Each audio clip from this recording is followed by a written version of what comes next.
सभी को नमस्कार। देखिए, आज के इस वीडियो में हमारी चर्चा का विषय रहेगा राष्ट्रीय आंदोलन। आरपीएससी फर्स्ट ग्रेड के तहत जो इतिहास का पार्ट है उसके तहत हमने इससे पूर्व 5 टॉपिक कंप्लीट कर चुके हैं और ये इतिहास का यूं समझिए लास्ट और छठा टॉपिक है राष्ट्रीय आंदोलन। और राष्ट्रीय आंदोलन के संदर्भ में सिलेबस के अनुसार महात्मा गांधी, जवाहरलाल नेहरू, वल्लभ भाई पटेल, मौलाना आज़ाद और बी.आर. अम्बेडकर, ये जो 5 नेता है इनके इर्द गिर्द यानी इनके संदर्भ में ही राष्ट्रीय आंदोलन के तहत जिस प्रकार से घटनाक्रम चला है या जिस प्रकार से इन नेताओं की इस भारत के स्वतंत्रता आंदोलन में जो भूमिका रही है उनके इर्द गिर्द ही एग्जाम में प्रश्न बनेंगे। तो इसीलिए इन नेताओं को संदर्भ किया, इनके संदर्भ में ही हमको पढ़ना है। तो वैसे अगर देखा जाए तो सबसे महत्वपूर्ण भूमिका ही है महात्मा गांधी की। शुरू से लेके अंत तक गांधी जी ने भारत को आज़ाद कराने में अपना सर्वस्व झोंक दिया, इनका महत्वपूर्ण योगदान रहा। तो सबसे बड़ा योगदान गांधी जी का है। इनके अलावा नेहरू जी, पटेल, मौलाना आज़ाद और अंबेडकर के संदर्भ में हमें पढ़ना है। तो आज के इस वीडियो में हमारा संपूर्ण फोकस रहेगा महात्मा गांधी और राष्ट्रीय आंदोलन पर। चलिए शुरू करते हैं। देखिए, सबसे पहले ये रहे गांधी जी। अगर इनके जन्म की बात करें, थोड़ा सी इनका जन्म वगैरह भी देख लेते हैं। इनका जन्म हुआ 2 अक्टूबर 1869 और कहाँ पे हुआ? पोरबंदर, गुजरात में। जन्म 2 अक्टूबर 1869, पोरबंदर, गुजरात। अगर इनकी मृत्यु की हम बात करें तो 30 जनवरी 1948 कहाँ पे मृत्यु हुई? बिरला हाउस, नई दिल्ली। नाथूराम गोडसे ने गोली चलाकर इनकी हत्या कर दी। तो जन्म और मृत्यु ध्यान में रखना है। एक साधारण सिंपल अगर सवाल बने तो यहीं से बन सकता है। इसके अलावा इनकी प्रारंभिक जो शिक्षा है, प्रारंभिक शिक्षा महात्मा गांधी की हुई राजकोट में। 1887 ईस्वी में महात्मा गांधी उच्च शिक्षा प्राप्त करने कहाँ गए? इंग्लैंड में। उच्च शिक्षा प्राप्त करने इंग्लैंड में गए और इनकी प्रारंभिक शिक्षा कहाँ पे हुई? राजकोट में। इंग्लैंड से कानून की शिक्षा प्राप्त कर 1891 ईस्वी में ये वापस भारत आए। कब आए? 1891 ईस्वी में वापस भारत आए। 1887 में इंग्लैंड गए। कब गए? 1887 में। वहाँ से कानून की शिक्षा प्राप्त करे 1891 ईस्वी में वापस भारत आ गए। उसके बाद में क्या हुआ? गांधी जी वर्ष 1893 ईस्वी में पारसी फोरम दादा अब्दुल्ला एंड कंपनी के एक मुकदमे के संबंध में दक्षिणी अफ्रीका गए। कहाँ गए? दक्षिणी अफ्रीका गए। कब गए? 1893 ईस्वी में, जब इनकी आयु थी कितनी? 24 साल। 24 साल की आयु में ये दक्षिणी अफ्रीका गए। तो देखिए, यहाँ से क्वेश्चन बन सकता है कि इंग्लैंड कब गए गांधी जी? तो 1887 ध्यान में रखना है। 1887 इंग्लैंड से वापस 1891 और फिर 1893 में कहाँ पे गए? दक्षिण अफ्रीका में गए, जब इनकी आयु 24 साल थी। तो ये जो घटनाक्रम इनको क्रम से ही ध्यान में रखिएगा ताकि दिमाग में चीज़ें बनी रहे और भूलने की संभावना कम हो। दक्षिण अफ्रीका में सरकार की रंग भेद नीति के विरुद्ध इन्होंने क्या किया? संघर्ष किया। फिर आगे देखिए, दक्षिण अफ्रीका में एक तो ये नटाल इंडियन कांग्रेस, एक टोल स्टॉय फोरम तथा एक फिनिक्स फोरम, ये जो 3 महत्वपूर्ण फोरम है, एक तो फिनिक्स फोरम, एक टोल स्टॉय फोरम और एक नटाल इंडियन कांग्रेस, इनकी स्थापना गांधी जी ने कहाँ पे की? दक्षिणी अफ्रीका में। इंपॉर्टेंट फैक्ट है ये। दक्षिण अफ्रीका में इंडियन ओपिनियन नामक एक समाचार पत्र है, इसका भी इन्होंने प्रकाशन किया। कहाँ से? दक्षिण अफ्रीका से। महात्मा गांधी ने सर्वप्रथम सविनय अवज्ञा आंदोलन का मार्ग दक्षिणी अफ्रीका में अपनाया। सविनय अवज्ञा आंदोलन का मार्ग सर्वप्रथम कहाँ पे अपनाया? दक्षिणी अफ्रीका में। फिर देखिए 9 जनवरी 1915, कब भाई? 9 जनवरी 1915 को गांधी जी दक्षिणी अफ्रीका से भारत लौटे। 45 साल का अनुभव लेकर, सीधा सा कहने का मतलब है 1893 में जब गांधी जी दक्षिणी अफ्रीका गए और 9 जनवरी 1915 को भारत लौटे, तब इनकी आयु कितनी थी? 45 साल। 45 साल। तो यहां से इतनी चीजें ध्यान में रखनी है। जो जो यहाँ पे फैक्ट है सारे इंपॉर्टेंट है, फालतू की चीज़ तो कोई ऐड है ही नहीं, नोट्स बनाए हुए हैं। तो जो जो इंपॉर्टेंट फैक्ट है एग्जाम में आने लायक वही चीज़ें ऐड की गई है। चलिए आगे देखिए।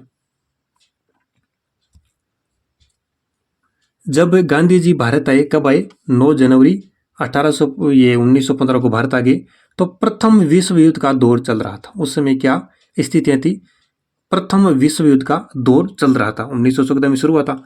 उन्होंने सरकार के युद्ध प्रयासों में मदद की। किसने? गांधी जी ने। जो सरकार युद्ध के लिए प्रयास कर रही थी उनमें गांधी जी ने मदद की, सरकार की मदद की, जिसके लिए सरकार ने, ब्रिटिश सरकार ने गांधी जी को केसर ए हिंद, ये केसर ए हिंद की उपाधि इनको प्रदान की। किनको? गांधी जी को। तो ये भी इंपॉर्टेंट फैक्ट है कि गांधी जी को केसर ए हिंद की उपाधि कब दी गई? तो 1915 में दी गई, जब ये वहां से अफ्रीका से आए और उस समय प्रथम विश्व युद्ध का दौर चल रहा था, ब्रिटिश सरकार द्वारा ये दी गई। फिर आगे देखिए, 1915 में अहमदाबाद के निकट, कहाँ पे? अहमदाबाद के निकट है, साबरमती नदी के किनारे इन्होंने सत्याग्रह आश्रम की स्थापना की। 1915 अहमदाबाद में साबरमती नदी के तट पर सत्याग्रह आश्रम की स्थापना की। किसने की? महात्मा गांधी जी ने। अपने राजनीतिक गुरु, गांधी जी के राजनीतिक गुरु कौन थे? गोपाल कृष्ण गोखले। कौन थे? गोपाल कृष्ण गोखले। तो गोखले की राय के अनुरूप गांधी जी ने 1 वर्ष में भारत की राजनीतिक अध्ययन किया। यानी इन्होंने भारत का 1 वर्ष के अध्ययन, संपूर्ण अध्ययन किया, भारत का दौरा किया इन्होंने, संपूर्ण भारत में घूमे और 1 वर्ष में भारत की पूरे राजनीतिक अध्ययन इन्होंने किया। किन्होंने? गांधी जी ने। 1915 ईस्वी में कांग्रेस के मुंबई अधिवेशन में कांग्रेस की सदस्यता ग्रहण की। तो भारत में घूमने के बाद इन्होंने 1915 ईस्वी में, कब? 1915 ईस्वी में कांग्रेस का जो मुंबई अधिवेशन था वहां पे इन्होंने कांग्रेस की सदस्यता ग्रहण की गई। इंपॉर्टेंट फैक्ट, महात्मा गांधी जी ने कांग्रेस की सदस्यता किस वर्ष से ग्रहण की? वर्ष 1915। कब? कांग्रेस के मुंबई अधिवेशन में। फिर आगे देखिए, वर्ष ये 1909 की बात है। 1909 में इन्होंने एक पुस्तक लिखी थी, हिंद स्वराज। अपनी पुस्तक हिंद स्वराज में स्वराज की विस्तृत व्याख्या की। इसमें किसकी व्याख्या की? स्वराज की। स्वराज अर्थात स्वशासन की इन्होंने विस्तृत व्याख्या की। किसमें? हिंद स्वराज पुस्तक में। यह पुस्तक गांधी जी ने इंग्लैंड से दक्षिण अफ्रीका की यात्रा करते समय लिखी थी। इंपॉर्टेंट फैक्ट, कौन सी पुस्तक? हिंद स्वराज। इंग्लैंड से दक्षिण अफ्रीका की यात्रा करते समय गांधी जी ने कौन सी पुस्तक लिखी? हिंद स्वराज। कौन सी? हिंद स्वराज। भारत में गांधी जी ने अपना पहला सार्वजनिक भाषण कब दिया? 1916 ईस्वी में ये बनारस हिंदू विश्वविद्यालय के उद्घाटन के अवसर पर दिया था। कब? बनारस हिंदू विश्वविद्यालय के उद्घाटन के अवसर पर गांधी जी ने 1916 में अपना पहला सार्वजनिक भाषण दिया। तो ये 1916 डेट ध्यान में रखिएगा। 1916 में गांधी जी ने अपना पहला सार्वजनिक भाषण दिया बनारस हिंदू विश्वविद्यालय का उद्घाटन के अवसर पर। फिर आगे देखिए, 1916 में इन्होंने अपना पहला सार्वजनिक भाषण दिया। उसके बाद में गांधी जी का जो पहला एक हम आंदोलन कह सकते हैं वो था चंपारण सत्याग्रह बिहार में 1917 का चंपारण सत्याग्रह बिहार में ये आंदोलन हुआ। भारत में गांधी जी का पहला सफल सत्याग्रह चंपारण में 1917 का किसान आंदोलन था। चंपारण जिले में 1917 का ये जो किसान आंदोलन है, गांधी जी का भारत में पहला सफल सत्याग्रह आंदोलन था। यहाँ यूरोपीय नील बागान मालिक किसानों पर बहुत अत्याचार करते थे। कौन? यूरोपीय नील बागान मालिक किसानों पर बहुत अत्याचार करते थे। मालिकों ने स्थानीय किसानों से एक अनुबंध के अनुसार अपनी जमीन के 3/20 भाग पर नील की खेती करना अनिवार्य था। यानी किसानों को अपनी कुल जमीन के 3/20 भाग पर नील की खेती करना अनिवार्य था और इसको 3 कठिया पद्धति कहा जाता था। क्या कहा जाता था? 3 कठिया पद्धति। तो 3 कठिया पद्धति का संबंध किससे? चंपारण सत्याग्रह से। गांधी जी किसान राजकुमार शुक्ल के निमंत्रण पर, किसके निमंत्रण पर? राजकुमार शुक्ल के निमंत्रण पर राजेंद्र प्रसाद, मजहरुल हक, जेबी कृपलानी और नरहरि पारिक तथा महादेव देसाई, कितने नेता हो गए? राजेंद्र प्रसाद, मजहरुल हक, जेबी कृपलानी, नरहरि पारिक और महादेव देसाई, इन नेताओं के साथ सन 1917 ईस्वी में चंपारण पहुंचे। सन 1917 ईस्वी में चंपारण पहुंचे और किसानों की समस्या का इन्होंने समाधान किया। यानी जो भी किसानों की समस्या थी उनका इन्होंने समाधान करवा दिया। तो ये इंपॉर्टेंट है। गांधी जी का पहला सफल सत्याग्रह चंपारण आंदोलन, चंपारण बिहार में स्थित है और 1917 वर्ष ध्यान में रखिएगा। यूरोपीय नील बागान मालिक किसानों पर यहाँ पे अत्याचार करते थे। 3/20 भाग पर नील की खेती करना अनिवार्य था और 3 कठिया पद्धति इसको कहा जाता है। इसका संबंध चंपारण सत्याग्रह से। अब एक क्वेश्चन यहाँ से ये बनता है कि किसके निमंत्रण पर गांधी जी चंपारण आए? तो ये इंपॉर्टेंट है, राजकुमार शुक्ल। राजकुमार शुक्ल के निमंत्रण पर गांधी जी चंपारण आए। गांधी जी के साथ कौन कौन थे? राजेंद्र प्रसाद थे, मजहरुल हक थे, जेबी कृपलानी थे, नरहरि पारिक थे और महादेव देसाई थे। तो ये चंपारण सत्याग्रह के संबंध में था। आगे देखिए थोड़ा सी और इसमें चंपारण किसान आंदोलन की दृष्टि से कांग्रेस के लखनऊ अधिवेशन 1916 का ऐतिहासिक महत्व है। चंपारण किसान आंदोलन की दृष्टि से कांग्रेस का जो लखनऊ अधिवेशन 1916 में हुआ था उसका विशेष महत्व है, क्योंकि इस अधिवेशन में राजकुमार शुक्ल ने, किसने? राजकुमार शुक्ल ने गांधी जी को किसानों के कष्टों की मुक्ति के लिए चंपारण आमंत्रित किया था। Important fact.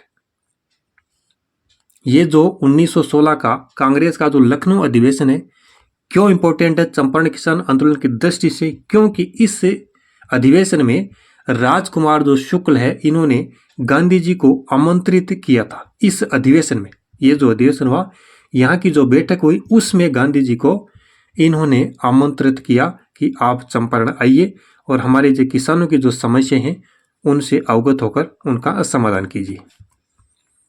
चंपारण सत्याग्रह के समय ही पहली बार गांधी जी ने भारत में सत्याग्रह करने की धमकी दी। ये भी इंपॉर्टेंट फैक्ट हो गया। किस सत्याग्रह के समय? चंपारण सत्याग्रह के समय पहली बार गांधी जी ने सत्याग्रह करने की धमकी दी।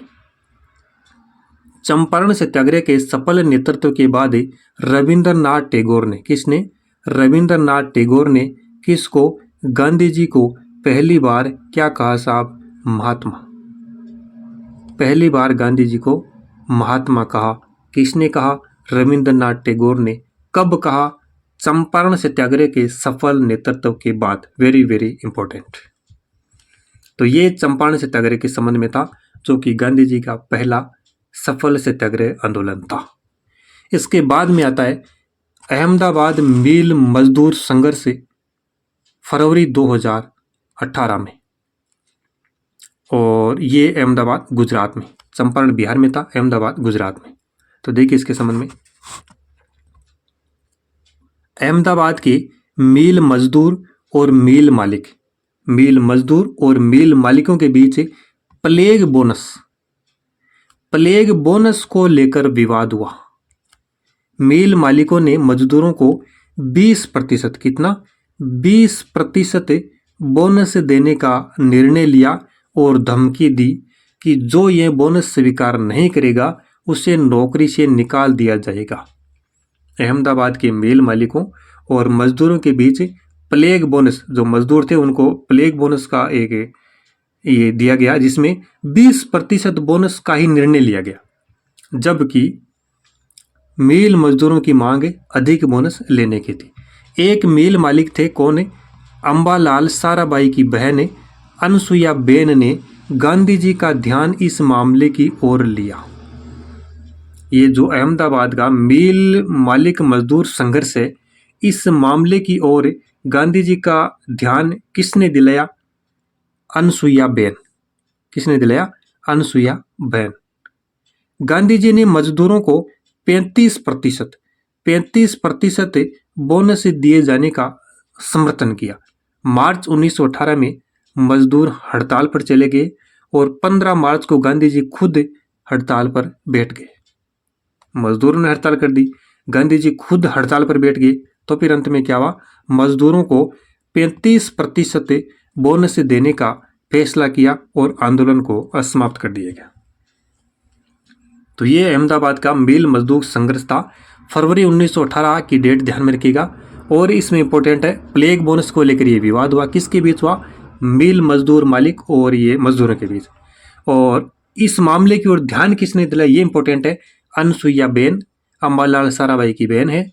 और फिर 35% पर ये बोनस देने का फैसला हुआ और आंदोलन समाप्त हो गया। तो चंपारण सत्याग्रह के बाद अहमदाबाद मिल मालिक मजदूर संघर्ष आंदोलन इंपॉर्टेंट है। तीसरा जो महत्वपूर्ण है, एक और आंदोलन हुआ है, खेड़ा किसान आंदोलन, जो कि गुजरात में, चंपारण वाला बिहार में हुआ, अहमदाबाद का, और ये खेड़ा का गुजरात में हुआ। खेड़ा किसान आंदोलन गुजरात, मार्च 1918। तो देखिए इसके संबंध में, खेड़ा सत्याग्रह भारत में गांधी जी द्वारा चलाया गया पहला वास्तविक किसान आंदोलन। ये भी एक इंपॉर्टेंट फैक्ट है कि खेड़ा में जो सत्याग्रह हुआ, गांधी जी द्वारा चलाया गया पहला वास्तविक किसान आंदोलन था, किसान सत्याग्रह था। यहाँ किसानों की फसल नष्ट होने पर उनसे सरकार लगान वसूल कर रही थी, जिसके लिए किसानों में रोष था। अब बेचारे किसानों के लिए अकाल पड़ा हुआ था, उस अकाल में भी फसलें नष्ट हो गई, फिर भी लगान वसूल करना किसानों से,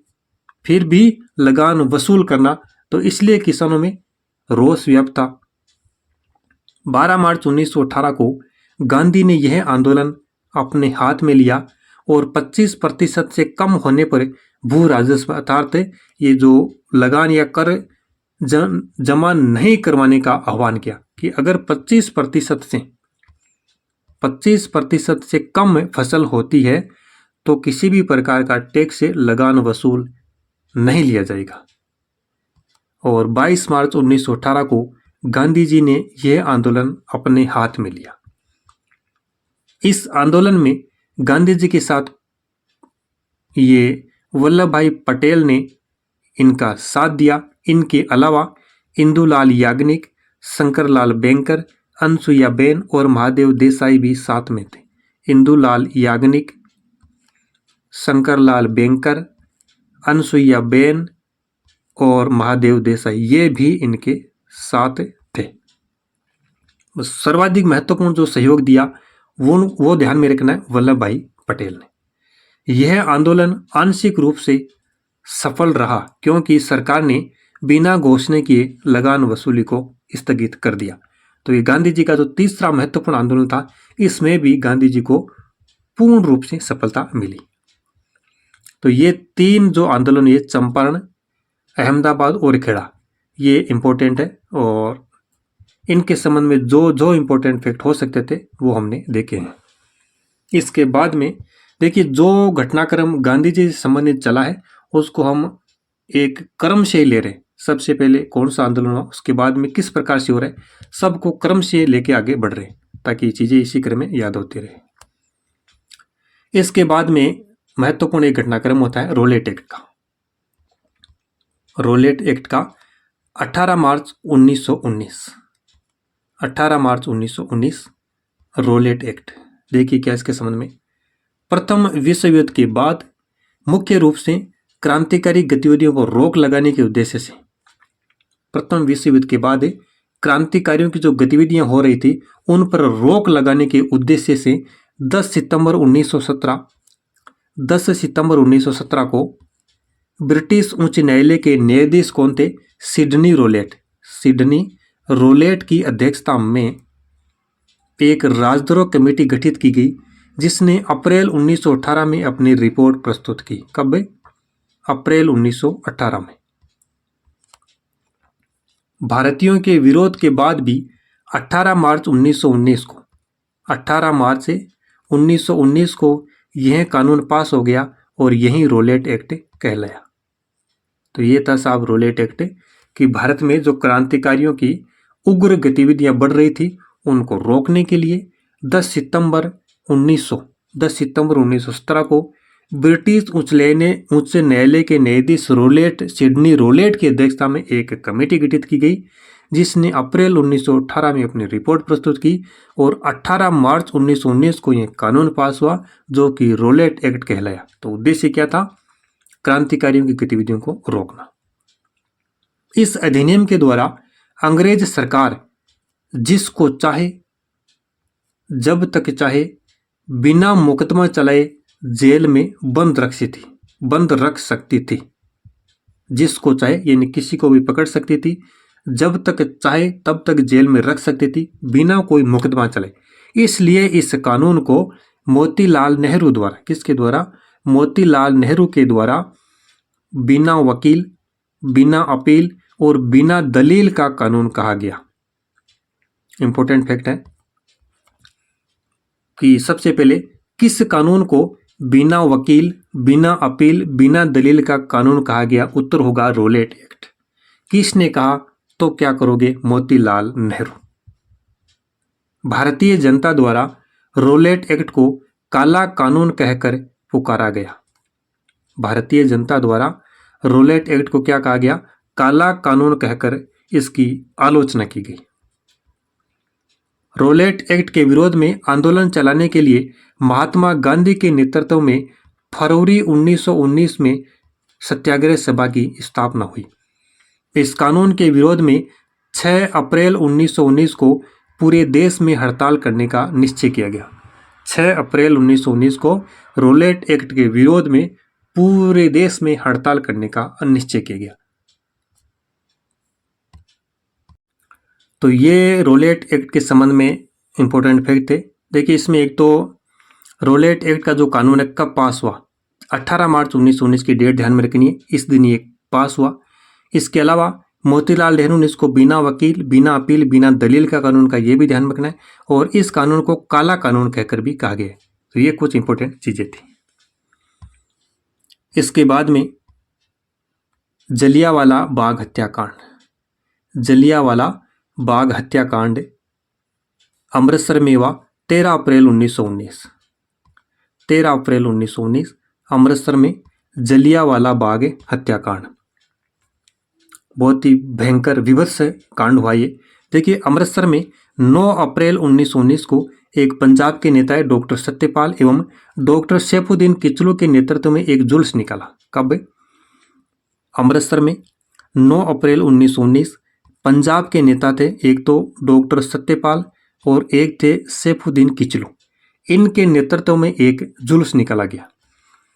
आंदोलन का नेतृत्व कर रहे डॉक्टर सत्यपाल एवं डॉक्टर सैफुद्दीन को, किसको? एक तो डॉक्टर सत्यपाल थे, एक डॉक्टर सैफुद्दीन को 10 अप्रैल 1919 को गिरफ्तार कर अमृतसर से निर्वासित कर दिया। इन दोनों को गिरफ्तार किया गया 10 अप्रैल 1919 को और अमृतसर से निर्वासित कर दिया कि आप अमृतसर में नहीं रह सकते। रोलेट एक्ट के विरोध में सरकार के दमन चक्र एवं डॉक्टर सत्यपाल एवं सैफुद्दीन किचलू की गिरफ्तारी के विरोध में अमृतसर के जलियांवाला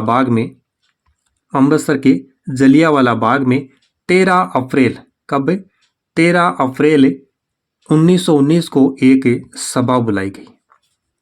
क्यों बुलाई गई? कारण देखा आपने, एक तो रोलेट एक्ट के विरोध में जिसको काला कानून कहा गया, उसके विरोध में। दूसरा, सरकार ने जो दमन चक्र अपना फैला रखा था उसके विरोध में। तीसरा, डॉक्टर सत्यपाल एवं सैफुद्दीन किचनू को जो गिरफ्तार किया गया, अमृतसर निर्वासित किया गया, इसके विरोध में ये जो सभा बुलाई गई, कहाँ पे? अमृतसर में, जलियांवाला बाग में, 13 अप्रैल 1919। सभा स्थल पर उपस्थित अंग्रेज अधिकारी, एक तो जनरल डायर। जनरल डायर ने बिना कोई पूर्व सूचना या चेतावनी के इस भीड़ पर अंधाधुंध गोलियां चलवा दी। यहाँ पे जो शांतिपूर्ण सभा हो रही थी, इस पर जनरल डायर नाम के अंग्रेज अधिकारी ने न कोई सूचना दी, बिना किसी पूर्व सूचना के अंधाधुंध गोलियां चलवा दी साहब, जिसमें लगभग तकरीबन 1000 लोग मारे गए। सरकारी आंकड़े इसमें जो बताते हैं उसके अनुसार ये 10 मिनट की फायरिंग हुई और इसमें 379 व्यक्ति मारे गए और 1200 घायल। ये सरकारी रिपोर्ट थी, जबकि हकीकत इससे कुछ और था। हकीकत में 1000 लोग इसमें मारे गए। इस समय पंजाब का lieutenant governor Michael O'Dwyer था। यह भी एक इंपॉर्टेंट फैक्ट है। जो ब्रिटिश अधिकारी था जिसने गोलियां चलवाई, उसका नाम जनरल डायर है और पंजाब का lieutenant governor Michael O'Dwyer है, ये ध्यान में रखना। जलियांवाला बाग हत्याकांड के विरोध स्वरूप महात्मा गांधी ने, किसने? महात्मा गांधी जी ने केसर ए हिंद की उपाधि लौटा दी साहब। जलियांवाला बाग हत्याकांड के विरोध में गांधी जी ने केसर ए हिंद की उपाधि लौटा दी। तो ये उपाधि मिली कब थी? याद कीजिए, जब दक्षिण अफ्रीका से भारत आई 1915 में। प्रथम विश्व युद्ध चल रहा था और अंग्रेजों का गांधी जी ने सहयोग किया, तो इसी खुशी में अंग्रेजों ने, ब्रिटिश सरकार ने गांधी जी को केसर ए हिंद की उपाधि प्रदान की थी। तो उस उपाधि को इस समय यानी जलियांवाला बाग हत्याकांड के विरोध में गांधी जी ने वापस लौटा दी। चलो लीजिए आपकी उपाधि, हमें नहीं चाहिए।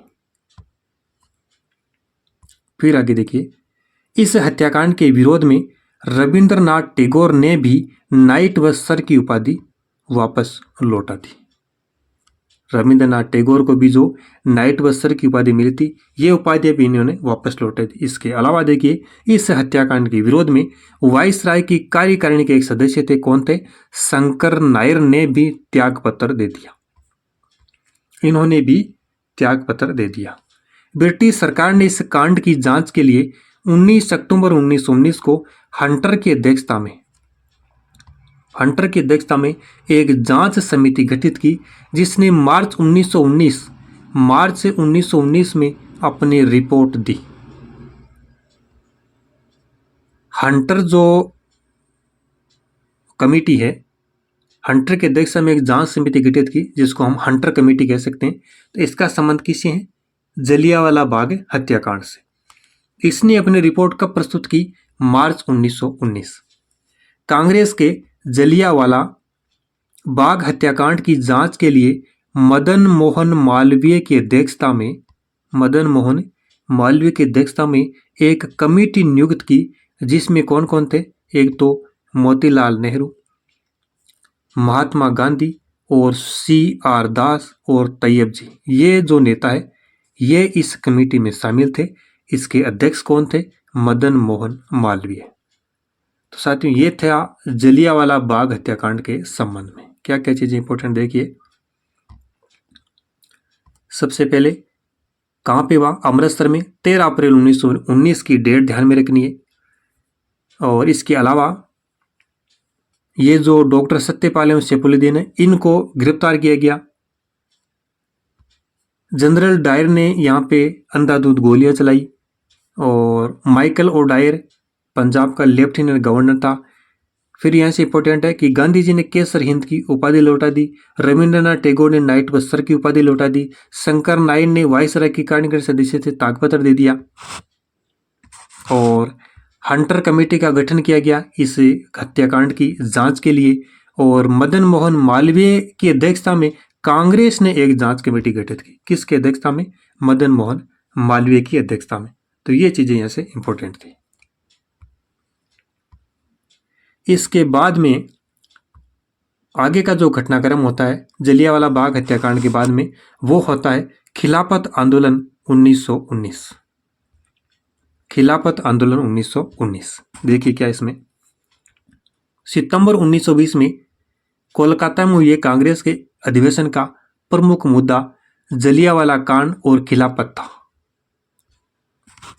सितंबर 1919 में ये कलकत्ता में एक विशेष अधिवेशन हुआ कांग्रेस का, और जिसका मुख्य मुद्दा क्या था, एक तो जलियांवाला कांड और एक था खिलाफत आंदोलन। खिलाफत आंदोलन का मुख्य उद्देश्य क्या था, तुर्की के साम्राज्य के बंटवारे का विरोध करना एवं खलीफा के पद को बनाए रखना। खिलाफत आंदोलन का उद्देश्य अगर पूछे तो क्या उद्देश्य है, तुर्की के साम्राज्य के बंटवारे का विरोध करना एवं खलीफा के पद को बनाए रखना। तो इसमें देखिए, भारत के जो मुसलमान थे वो तुर्की के सुल्तान को इस्लाम का खलीफा मानते थे, यानी अपना सर्वोच्च धार्मिक एवं राजनीतिक नेता मानते थे।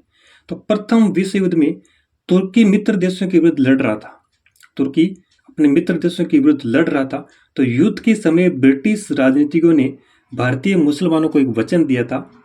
क्या वचन दिया था, कि वे तुर्की साम्राज्य को किसी तरह का नुकसान नहीं पहुंचाएंगे। लेकिन युद्ध की समाप्ति के बाद क्या हुआ, ब्रिटिश सरकार ने तुर्की साम्राज्य का विघटन करने का निश्चय किया, जिससे क्या हुआ, भारतीय मुसलमानों की सहानुभूति तुर्की के प्रति हो गई। तो इसीलिए ये खिलाफत आंदोलन का मुख्य उद्देश्य क्या था, तुर्की के साम्राज्य के बंटवारे का विरोध करना और खलीफा के पद को बनाए रखना। गांधी ने खिलाफत आंदोलन को हिंदू मुस्लिम एकता का एक सुनहरा अवसर माना। इसलिए तो सुनहरा अवसर माना, हिंदू और मुस्लिमों को आपस में जोड़ने का, एकता का एक सुनहरा अवसर माना गांधी ने। और कहा, क्या कहा, देखिए गांधी जी ने क्या कहा, कि खिलाफत आंदोलन हिंदुओं और मुसलमानों को एकता के सूत्र में बांधने का अवसर है, जो हमें अगले 100 वर्षों तक भी नहीं मिलने वाला है। खिलाफत आंदोलन हिंदुओं और मुसलमानों को एकता के सूत्र में बांधने का अवसर है, जो हमें अगले 100 वर्षों तक नहीं मिलने वाला है। किसने कही ये बात, महात्मा गांधी जी ने। सितंबर 1919 को अखिल भारतीय खिलाफत कमेटी का गठन किया गया। 17 अक्टूबर 1919 को अखिल भारतीय स्तर पर खिलाफत दिवस मनाया गया। सितंबर 1920 में लाला लाजपत राय की अध्यक्षता में सितंबर 1920 में कोलकाता में कांग्रेस का एक विशेष अधिवेशन हुआ, जिसमें कांग्रेस ने पहली बार भारत में विदेशी शासन के विरुद्ध सीधी कार्रवाई करने, विधान परिषदों का बहिष्कार करने, असहयोग और सविनय अवज्ञा आंदोलन प्रारंभ करने का निर्णय लिया। तो सितंबर 1920 की बात है। इस जो कांग्रेस का विशेष एक अधिवेशन हुआ और इसके अध्यक्ष कौन थे, लाला लाजपत राय। इसमें कांग्रेस ने पहली बार भारत में विदेशी शासन के विरुद्ध सीधी डायरेक्ट एक्शन, सीधी कार्रवाई करने का फैसला किया, विधान परिषद को बहिष्कार करना, असहयोग और सविनय अवज्ञा आंदोलन प्रारंभ करने का निर्णय लिया गया।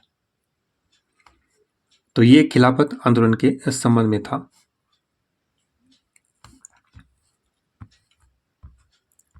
फिर इसके बाद में आता है असहयोग आंदोलन। खिलाफत आंदोलन के बाद में असहयोग आंदोलन। असहयोग आंदोलन 1920-21। तो देखिए, रोलेट एक्ट, जलियांवाला बाग हत्याकांड और खिलाफत आंदोलन, 3 आंदोलन हमने महत्वपूर्ण पढ़ लिए। रोलेट एक्ट हुआ, काला कानून, उसके बाद में जलियांवाला बाग हत्याकांड हुआ, फिर ये खिलाफत आंदोलन हुआ। तो इन सब के जवाब में गांधी जी ने क्या किया, 1 अगस्त 1920 को असहयोग आंदोलन, 1 अगस्त 1920 को असहयोग आंदोलन प्रारंभ करने की घोषणा की। और घोषणा क्या की, शुरू कर दिया। 1 अगस्त 1920 को असहयोग आंदोलन शुरू हुआ। रोलेट एक्ट, जलियांवाला बाग हत्याकांड और खिलाफत आंदोलन के विरोध में लाला लाजपत राय की अध्यक्षता में सितंबर 1920 में कोलकाता में कांग्रेस का विशेष अधिवेशन हुआ। कहाँ पे, 1920 में कोलकाता में कांग्रेस का विशेष अधिवेशन हुआ। कोलकाता के इस विशेष अधिवेशन में असहयोग आंदोलन कार्यक्रम का प्रस्ताव स्वीकार किया गया। कोलकाता के इस विशेष अधिवेशन में असहयोग आंदोलन कार्यक्रम का प्रस्ताव स्वीकार किया गया। असहयोग आंदोलन का जो कार्यक्रम है इसका प्रस्ताव स्वीकार कब किया गया? सितंबर 1920 के कोलकाता अधिवेशन में। विजय राघवाचारी के अध्यक्षता में दिसंबर 1920 में जो नागपुर में अधिवेशन हुआ है, दिसंबर 1920 में जो नागपुर में कांग्रेस का वार्षिक अधिवेशन हुआ है, इस अधिवेशन में असहयोग आंदोलन के प्रस्ताव की पुष्टि की गई। प्रस्ताव स्वीकार कब किया? 1920 के कोलकाता अधिवेशन में सितंबर में। फिर दिसंबर में जो नागपुर में कांग्रेस का अधिवेशन, उसमें असहयोग आंदोलन का जो ये प्रस्ताव है इसको क्या किया गया? इसकी पुष्टि कर दी गई। असहयोग आंदोलन का प्रस्ताव C.R. दास ने रखा। किसने रखा? C.R. दास ने रखा, जो कि इसके पहले विरोधी थे। इस आंदोलन के प्रारंभ में गांधी जी ने कहा था, क्या कहा था गांधी जी ने? अगर यह कार्यक्रम सफलतापूर्वक लागू होते हैं तो 1 वर्ष के भीतर स्वराज्य प्राप्त हो जाएगा। यानी असहयोग आंदोलन का कार्यक्रम सफलतापूर्वक अगर लागू होता है तो हमें 1 वर्ष के भीतर स्वराज्य अर्थात स्वशासन प्राप्त हो जाएगा। फिर आगे देखिए, कांग्रेस का विजयवाड़ा अधिवेशन 1921। कांग्रेस का विजयवाड़ा अधिवेशन 1921, जिसमें गांधी जी ने जीवन भर मात्र लंगोटी पहनने का निश्चय किया। यह भी इंपॉर्टेंट फैक्ट है। कांग्रेस का विजयवाड़ा अधिवेशन 1921 में चल रहा था, जिसमें गांधी जी ने खादी पहनने की बात कही थी। क्या पहनने की बात? खादी पहनने की बात कही थी। तो वहीं सभा में से एक ने खड़े होकर कहा कि खादी महंगी है साहब, खादी महंगी है और हम नहीं पहन सकते। तो फिर गांधी जी ने कहा कि खादी महंगी है तो आप केवल लंगोटी में रहिए, केवल लंगोटी पहनिए, ऊपर का जो तन का वस्त्र है वो रहने दीजिए, लंगोटी में रहिए। और वहीं से इन्होंने स्वयं ने लंगोटी पहनने का निश्चय कर लिया। तो वर्ष 1921 की ये बात है। खिलाफत और असहयोग आंदोलन हिंदू और मुसलमानों को नजदीक लाने में प्रभावकारी सिद्ध हुआ। एक तो खिलाफत आंदोलन, एक असहयोग आंदोलन हिंदू और मुसलमानों में एकता का काम किया और दोनों को नजदीक लाने में प्रभावकारी सिद्ध हुआ। इसके बाद में अगला घटनाक्रम आता है चौरी चौरा कांड 5 फरवरी 1922, और ये डेट 4 फरवरी भी मिलती है और ये स्थान है उत्तर प्रदेश में। 5 फरवरी 1922। तो देखिए इसके संबंध में क्या है। चौरी चौरा की घटना से गांधी जी ने 12 फरवरी 1922 को बारदोली में, चौरी चौरा की घटना से 12 फरवरी 1922 को बारदोली में कांग्रेस की बैठक में असहयोग आंदोलन को समाप्त करने का निर्णय लिया गया और आंदोलन समाप्त हो गया। तो इम्पोर्टेंट फैक्ट है कि असहयोग आंदोलन को समाप्त करने का निर्णय कब लिया गया? 12 फरवरी 1922 को बारदोली में हुई कांग्रेस की बैठक में।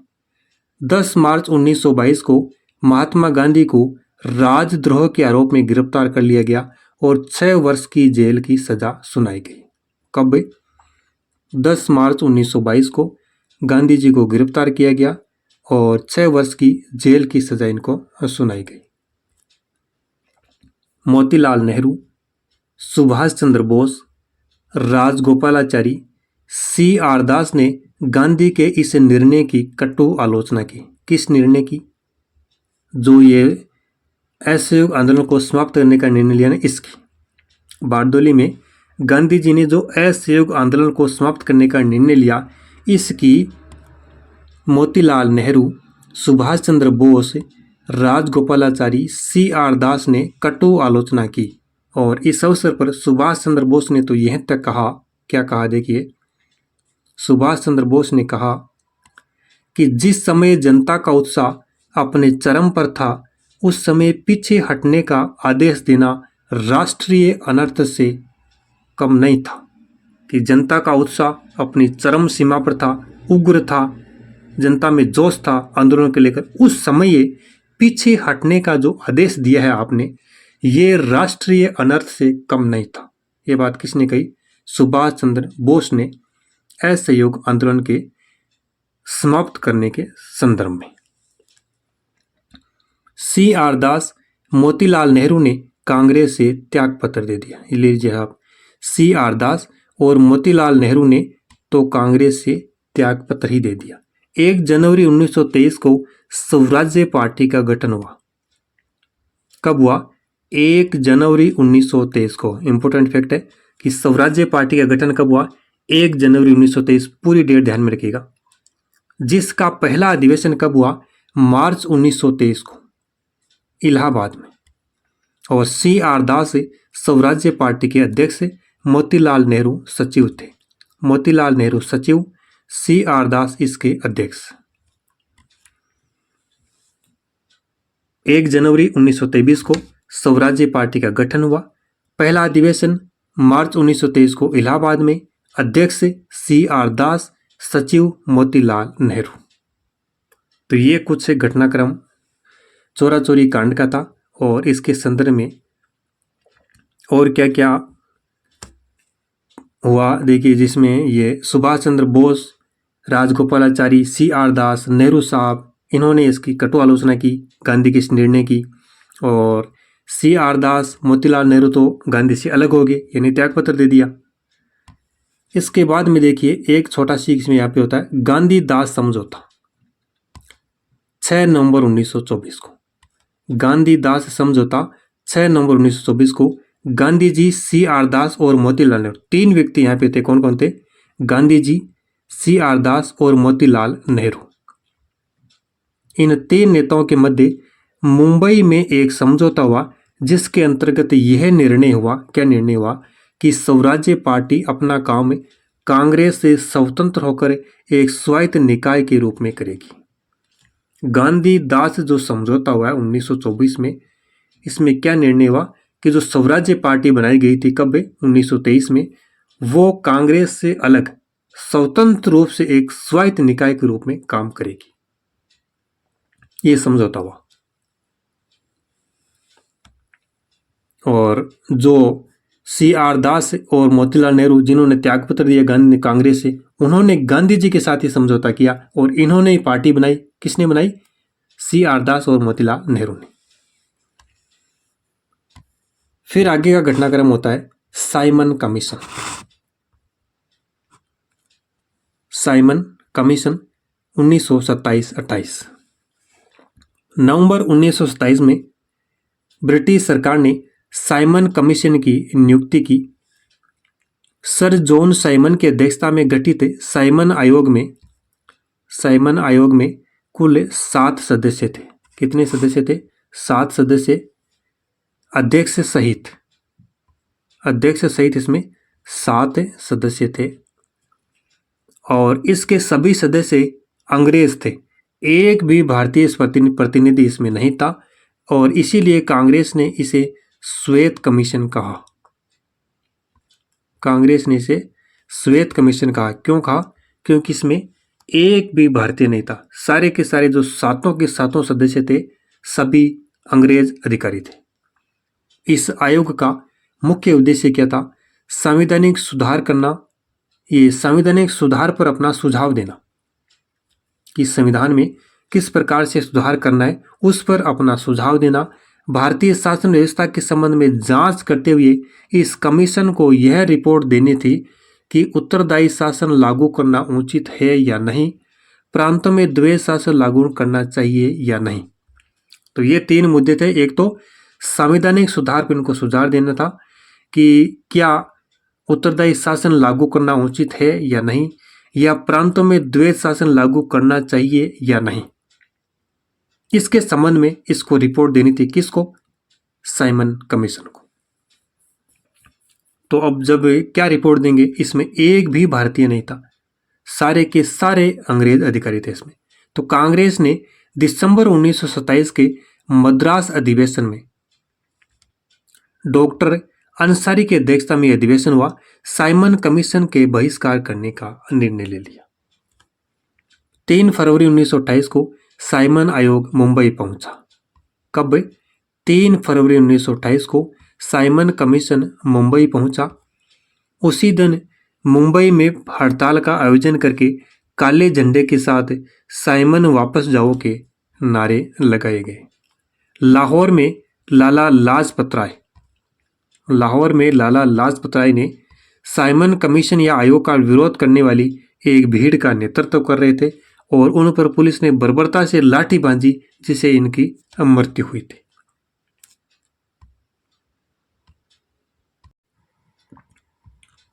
फिर आगे देखिए, नेहरू रिपोर्ट 1928। 11 मई 1928 को मुंबई में एक दूसरे सर्वदलीय सम्मेलन में पंडित मोतीलाल नेहरू की अध्यक्षता में एक 10 सदस्यीय समिति की स्थापना की गई।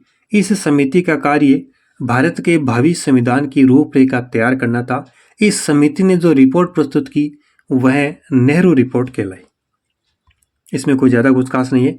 11 मई 1928 को मुंबई में एक दूसरा सर्वदलीय सम्मेलन हुआ, जिसमें पंडित मोतीलाल नेहरू इसके अध्यक्ष थे। एक 10 सदस्यीय समिति की स्थापना की गई और इस समिति ने क्या किया, भारत में भावी संविधान की रूपरेखा तैयार करना इस समिति का कार्य था। और इसने जो अपनी रिपोर्ट प्रस्तुत की वही रिपोर्ट नेहरू रिपोर्ट कहलाई। इस समिति के सदस्य तेज बहादुर चपरू, सर अली इमाम, सरदार मंगल सिंह, NS अन्ने, GR प्रधान और सैयद कुरैशी थे। जवाहरलाल नेहरू इस समिति के सचिव थे। इस समिति ने 28 अगस्त 1928 को अपनी रिपोर्ट प्रस्तुत की। जवाहरलाल नेहरू इस समिति के सचिव और 28 अगस्त 1928 को इसने अपनी रिपोर्ट प्रस्तुत की। फिर देखिए, पूर्ण स्वराज्य का प्रस्ताव या कांग्रेस का लाहौर अधिवेशन दिसंबर 1929 का, ये विशेष इंपॉर्टेंट है। कांग्रेस के ऐतिहासिक लाहौर अधिवेशन की अध्यक्षता पंडित जवाहरलाल नेहरू ने की। किसने की? पंडित जवाहरलाल नेहरू ने कांग्रेस के ऐतिहासिक लाहौर अधिवेशन की अध्यक्षता की। दिसंबर 1929 में हुआ। इस सम्मेलन में नेहरू रिपोर्ट को पूरी तरह निरस्त घोषित कर दिया गया। पीछे जो नेहरू रिपोर्ट आई थी, जो कि 28 अगस्त 1928 को प्रस्तुत की गई, उस रिपोर्ट को इस सम्मेलन में निरस्त कर दिया गया। इस अधिवेशन का मुख्य प्रस्ताव क्या था? पूर्ण स्वराज्य का प्रस्ताव। पूर्ण स्वराज्य का प्रस्ताव। सम्मेलन में अपने भाषण में पंडित जवाहरलाल नेहरू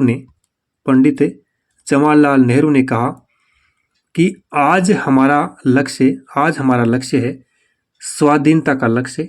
हमारे लिए स्वाधीनता है पूर्ण स्वतंत्रता।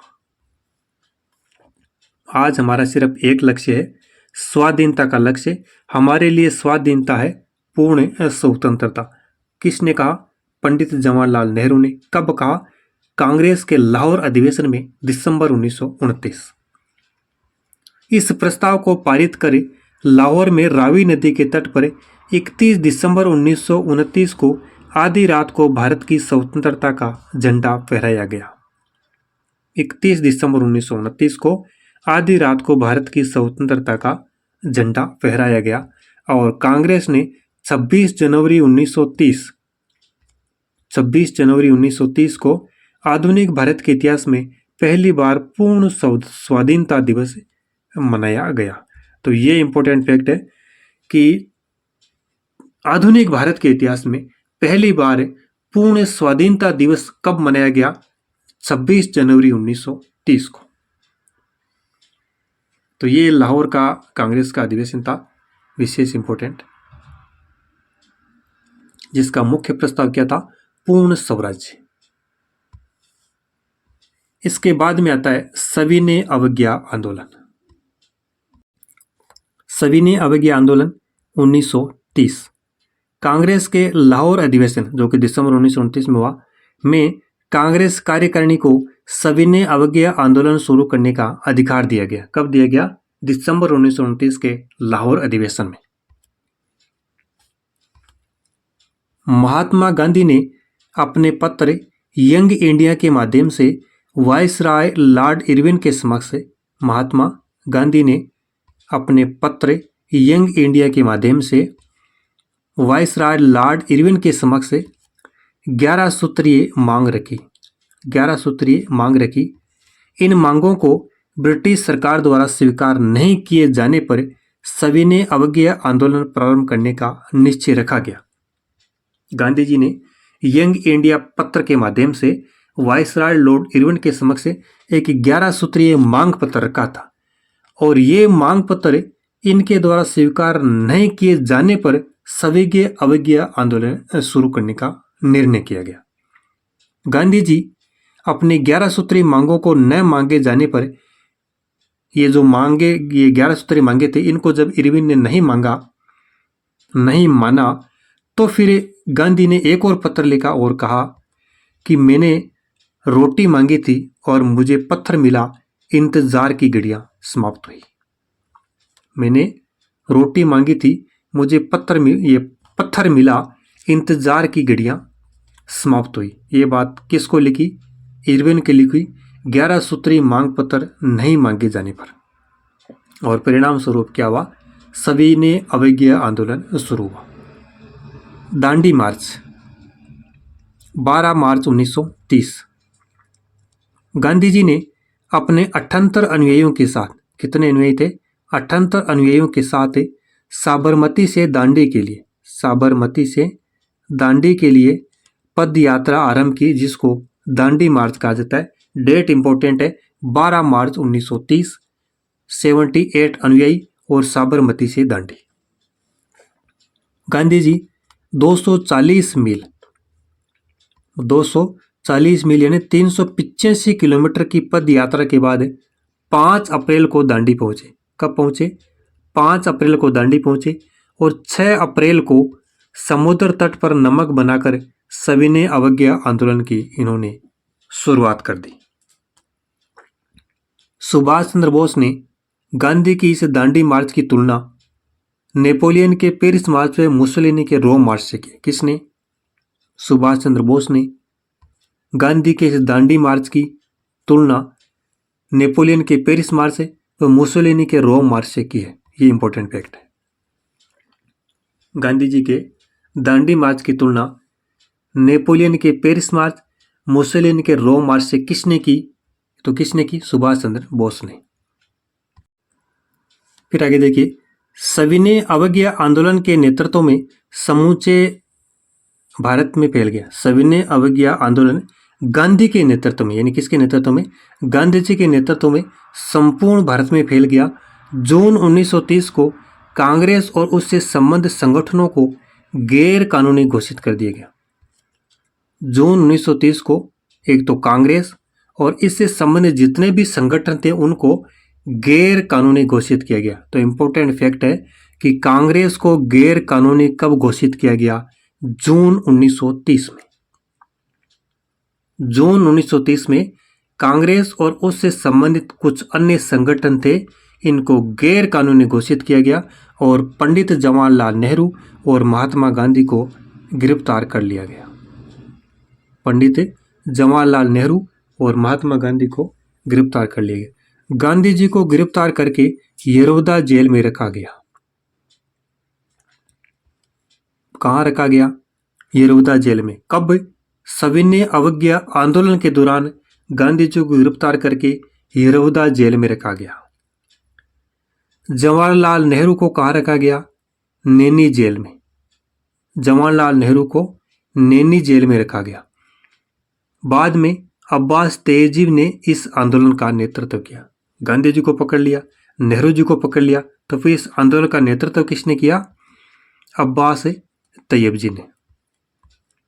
1930 के सविनय अवज्ञा आंदोलन के समय ही उत्तर पश्चिमी सीमा प्रांत के कबालियों ने गांधी जी को मंगल बाबा कहा। यह भी एक इंपॉर्टेंट फैक्ट है। गांधी जी को जो मंगल बाबा की जो उपाधि दी गई है, किसने दी? उत्तर पश्चिमी सीमा प्रांत के कबायलियों ने ये उपाधि दी। और कब दी? 1930 के सविनय अवज्ञा आंदोलन के दौरान। तो यहां से क्वेश्चन बन सकता है कि गांधी जी को कबायलियों के द्वारा मंगल बाबा की उपाधि दी गई, तो किस समय दी गई? सविनय अवज्ञा आंदोलन के समय 1930 में। ये इंपॉर्टेंट है। तो देखिए साथियों, अभी तो गांधी जी और राष्ट्रीय आंदोलन का जो सफ़र हमारा चल रहा है, यूँ मानिए अभी तक आधा सफ़र हुआ है। आधा सफ़र हुआ है, आधा सफ़र अभी बाकी है।